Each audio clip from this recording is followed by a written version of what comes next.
नमस्कार, मैं हूं आपके साथ पूर्णिमा मिश्रा। हमारे खास प्रोग्राम क्या कहते हैं नरेंद्र मोदी में आज आपको सुनवाएंगे पीएम मोदी का वो ऐतिहासिक भाषण जो उन्होंने 4 जनवरी 2022 को त्रिपुरा में दिया। अपने भाषण में प्रधानमंत्री ने कहा कि 21वीं सदी का भारत सबको साथ लेकर सबके विकास और सबके प्रयास से ही आगे बढ़ेगा, क्योंकि कुछ राज्य पीछे रहे, कुछ राज्य के लोग मूलभूत सुविधाओं के लिए तरसते रहे। ये असंतुलित विकास राष्ट्र के विकास के लिए उचित नहीं है। साथियों, 21वीं सदी का भारत सबको साथ लेकर सबके विकास और सबके प्रयास से ही आगे बढ़ेगा। कुछ राज्य पीछे रहे, कुछ राज्य के लोग मूलभूत सुविधाओं के लिए तरसते रहे। ये असंतुलित विकास राष्ट्र के विकास के लिए उचित नहीं है, ठीक नहीं है। त्रिपुरा के लोगों ने दशकों तक यहां यही देखा है, यही अनुभव किया है। पहले यहां भ्रष्टाचार की गाड़ी रुकने का नाम नहीं लेती थी और विकास की गाड़ी पर ब्रेक लगा हुआ था। पहले जो सरकार यहां थी उसमें त्रिपुरा के विकास का न विजन था और न ही उसकी नीयत थी। गरीबी और पिछड़ेपन को त्रिपुरा के भाग्य के साथ चिपका दिया गया था। इस स्थिति को बदलने के लिए ही मैंने त्रिपुरा के लोगों को हीरा का आश्वासन दिया था। हीरा, HIRA। H से हाईवे, I से इंटरनेट वे, R से रेलवेज और A से एयरवेज। आज हीरा मॉडल पर त्रिपुरा अपनी कनेक्टिविटी सुधार रहा है, अपनी कनेक्टिविटी बढ़ा रहा है। यहां आने से पहले मैं महाराजा वीर विक्रम एयरपोर्ट की नवनिर्मित बिल्डिंग और दूसरी सुविधाओं को देखने गया था। त्रिपुरा की संस्कृति, यहां की विरासत, यहां का आर्किटेक्चर एयरपोर्ट पर उतरने वाले हर यात्री को अब सबसे पहले नजर आएगा। त्रिपुरा की प्राकृतिक सुंदरता हो,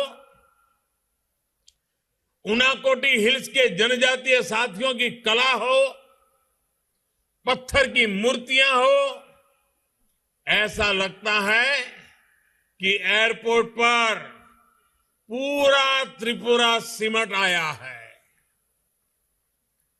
नई सुविधाओं के बाद महाराजा वीर विक्रम एयरपोर्ट की क्षमता पहले की तुलना में 3 गुना और बढ़ गई है। अब यहां दर्जन भर विमानों को खड़ा किया जा सकता है। इससे त्रिपुरा के साथ साथ पूरे नॉर्थ ईस्ट की हवाई कनेक्टिविटी बढ़ाने में बहुत मदद मिलेगी। जब यहां डोमेस्टिक कार्गो टर्मिनल का, कोल्ड स्टोरेज का काम पूरा हो जाएगा तो पूरे नॉर्थ ईस्ट के व्यापार कारोबार को नई ताकत मिलेगी। हमारे महाराजा वीर विक्रम जी ने शिक्षा के क्षेत्र में, आर्किटेक्चर के क्षेत्र में त्रिपुरा को नई ऊंचाई दी थी। आज वो त्रिपुरा का विकास होते देखकर, यहां के लोगों के प्रयासों को देखकर बहुत खुश होंगे। साथियों, आज त्रिपुरा की कनेक्टिविटी को बढ़ाने के साथ ही इसे नॉर्थ ईस्ट के गेटवे के रूप में विकसित करने के लिए भी तेजी से काम चल रहा है। रोड हो, रेल हो, एयर हो या फिर वाटरवे कनेक्टिविटी, आधुनिक इंफ्रास्ट्रक्चर पर जितना निवेश हमारी सरकार कर रही है उतना पहले कभी नहीं हुआ। अब त्रिपुरा इस क्षेत्र में व्यापार कारोबार का नया हब बन रहा है, ट्रेड कॉरिडोर बन रहा है। रेल और रोड से जुड़ी दर्जनों परियोजनाओं और बांग्लादेश के साथ इंटरनेशनल वाटरवे कनेक्टिविटी ने यहां का कायाकल्प करना शुरू कर दिया है।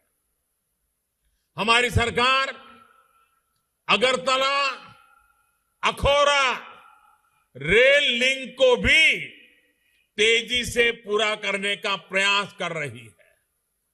भाई और बहनों, केंद्र और राज्य में जब विकास को सर्वोपरि रखने वाली सरकार होती है तो डबल तेजी से काम भी होता है। इसलिए डबल इंजन की सरकार का कोई मुकाबला ही नहीं है। डबल इंजन की सरकार यानी संसाधनों का सही इस्तेमाल, डबल इंजन की सरकार यानी भरपूर संवेदनशीलता, डबल इंजन की सरकार यानी लोगों के सामर्थ्य को बढ़ावा, डबल इंजन की सरकार यानी सेवा भाव, समर्पण भाव, डबल इंजन की सरकार यानी संकल्पों की सिद्धि और डबल इंजन की सरकार यानी समृद्धि की तरफ एकजुट प्रयास। आज यहां जिस मुख्यमंत्री त्रिपुरा ग्राम समृद्धि योजना की शुरुआत हो रही है वो इसी का एक उदाहरण है। जब हर घर में नल से जल का कनेक्शन होगा, जब हर गरीब के पास पक्की छत होगी, और अभी मैं कुछ लाभार्थियों से मिलकर के आया, उनका खुद का अनुभव क्या है इस योजनाओं से उसको समझने का मैं प्रयास करता था। लेकिन एक बेटी जिसको घर मिलना तय हुआ है, अभी तो सिर्फ फ्लोर का ही काम हुआ है, अभी दीवारें बाकी है, लेकिन वो इतनी खुश थी कि उसकी आंखों के आंसू बंद नहीं हो रहे थे। ये खुशी, ये सरकार जन सामान्य की खुशी के लिए समर्पित है। जब हर पात्र परिवार के पास आयुष्मान योजना का कार्ड होगा, एक ऐसा परिवार मुझे मिला जहां मां और नौजवान बेटा दोनों को कैंसर हुआ था। आयुष्मान भारत योजना के कारण मां की जिंदगी, बेटे की जिंदगी उसको उपयुक्त सारवार मिल पाई। जब हर गरीब के पास बीमा सुरक्षा कवच होगा, जब हर बच्चे के पास पढ़ने का अवसर होगा, हर किसान के पास केसीसी कार्ड होगा, हर गांव में अच्छी सड़कें होगी, तो गरीब का आत्मविश्वास बढ़ेगा, गरीब का जीवन आसान बनेगा, मेरे देश का हर नागरिक सशक्त होगा, मेरा गरीब सशक्त होगा। यही आत्मविश्वास समृद्धि का आधार है, संपन्नता का आधार है। इसलिए ही मैंने लाल किले से ये कहा था कि अब हमें योजनाओं के हर लाभार्थी तक खुद पहुंचना होगा, योजनाओं के सैचुरेशन की तरफ बढ़ना होगा। मुझे खुशी है कि आज त्रिपुरा ने इस दिशा में बहुत बड़ा कदम उठाया है। ऐसे साल में जब त्रिपुरा अपने पूर्ण राजत्व के 50 वर्ष पूरे कर रहा है, ये संकल्प अपने आप में बहुत बड़ी उपलब्धि है।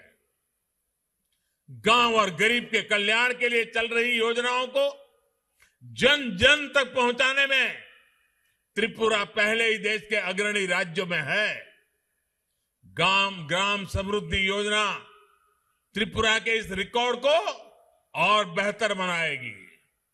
20 से अधिक मूल सुविधाएं हर गांव, हर गरीब परिवार को मिले, ये सुनिश्चित किया गया। मुझे ये बात भी पसंद आई कि जो गांव 100% लक्ष्यों को पहले हासिल करेंगे, उनको लाखों की प्रोत्साहन राशि भी दी जाएगी। इससे विकास के लिए एक स्वस्थ स्पर्धा भी विकसित होगी। साथियों, आज त्रिपुरा में जो सरकार है वो गरीब का दुख भी समझती है और गरीब के लिए संवेदनशील भी है। हमारे मीडिया वाले साथी इसकी बहुत चर्चा नहीं करते, इसलिए मैं आज एक उदाहरण देना चाहता हूं। जब त्रिपुरा में पीएम आवास योजना ग्रामीण उस पर काम शुरू हुआ तो एक मुश्किल आई। कच्चे घर की सरकारी परिभाषा से पहले जो सरकार यहां थी उसने व्यवस्था बनाई थी कि जिस घर में लोहे की चादर से बनी छत होगी उसे कच्चा घर नहीं माना जाएगा। यानी घर के अंदर की सुविधाएं भले ही जर्जर हो, दीवारें मिट्टी की हो, लेकिन छत पर लोहे की चादर होने भर से उस घर को कच्चा नहीं माना जाता था। इस वजह से त्रिपुरा के हजारों ग्रामीण परिवार पीएम आवास योजना के लाभ से वंचित थे। मैं प्रशंसा करूंगा मेरे साथी विप्लव देव जी की, क्योंकि वो इस विषय को लेकर के मेरे पास आए। केंद्र सरकार के सामने उन्हें सारी चीजें उन्होंने रखी, सबूतों के साथ रखी। इसके बाद भारत सरकार ने भी अपने नियम बदले, परिभाषा को भी बदल दिया और इस वजह से त्रिपुरा के 1,80,000 से अधिक गरीब परिवारों को पक्के घर का हकदार बनाया गया। अभी तक त्रिपुरा के 50,000 से अधिक साथियों को पक्का घर मिल भी चुका है। 1.5 लाख से अधिक परिवारों को हाल में ही अपना घर बनाने के लिए पहली किस्त भी जारी की है। आप अंदाजा लगा सकते हैं पहले की सरकार कैसे काम करती थी और हमारी डबल इंजन की सरकार कैसे काम कर रही है। भाई और बहनों, किसी भी क्षेत्र के विकास के लिए संसाधनों के साथ ही वहां के नागरिकों का सामर्थ्य भी इतना ही जरूरी है। हमारी वर्तमान और आने वाली पीढ़ियां हमसे भी ज्यादा सामर्थ्यवान बने, ये समय की मांग है, बहुत आवश्यक है। 21वीं सदी में भारत को आधुनिक बनाने वाले दूरदृष्टा नौजवान मिले, इसके लिए देश में नई राष्ट्रीय शिक्षा नीति लागू की जा रही है। इसमें स्थानीय भाषा में पढ़ाई पर भी उतना ही जोर दिया जा गया है। त्रिपुरा के विद्यार्थियों को अब मिशन 100 विद्या ज्योति अभियान से भी मदद मिलने वाली है। स्कूलों में सैकड़ों करोड़ रुपए से बनने वाली आधुनिक सुविधाएं पढ़ाई को और आसान और सुलभ बनाएगी।